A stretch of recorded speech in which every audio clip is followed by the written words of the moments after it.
ating emergency meeting dito sa DLMC dahil sa epekto ng Lancarina at saan ang mga critical areas at nag-report na ang DLMC, ang OCD, ang DILG, DSWD, Pag-asa, of course, para malaman natin kung ano yung areas na hindi pa natin napupuntahan.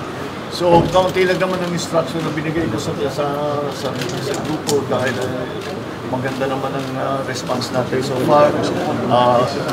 Sinabihan ko na lang sila mag-focus ng mabuti doon sa mga areas na sa hanggang ngayon ay hindi pa natin may pasok. So, yun ang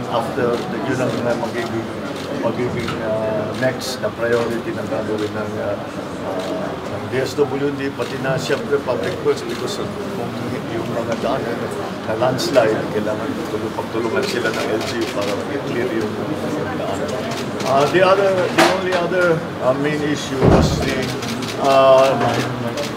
the suggestion that the entire Metro Manila will be put under a state of calamity. And this is because talaga hindi maganda ang flooding nangyari dito sa Metro Manila. Especially in the traditional low-lying areas like Nacotas, like in Malabon.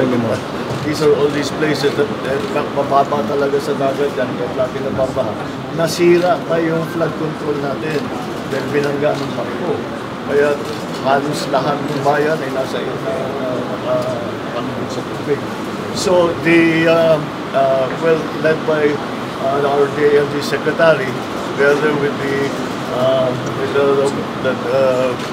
Mayor Zamora, who is siyang namumuno ng Metro Manila Mayor, sila magpupuntin sila mamaya after this para makapag-decide kung talagang kailangan mag-state of calamity ang buong NCR. Sir, hindi kayo magde-declare ng state of calamity?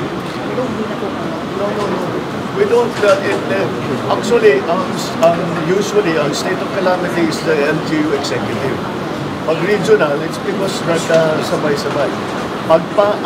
Magiging calamity sa, pagka 3 regions ang involved, then already the national has to come in. That's a national calamity already. Wala naman yung choice to pasok ng national. But it's up to the local communities to decide because they know best. They know best what they need. It is also yung pag-deklara ng state of calamity, it's also to access funds.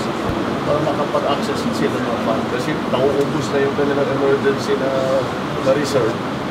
Kukuha sila sa national. So that's what we're working on. Sir, hindi po ba kailangan dahil Calabarzon, Region 3, and Metro Manila, NCR na tatlo na po yun? Well, kaya nga, nasa sa kanila yan. It is up to them. That is very much a local prerogative.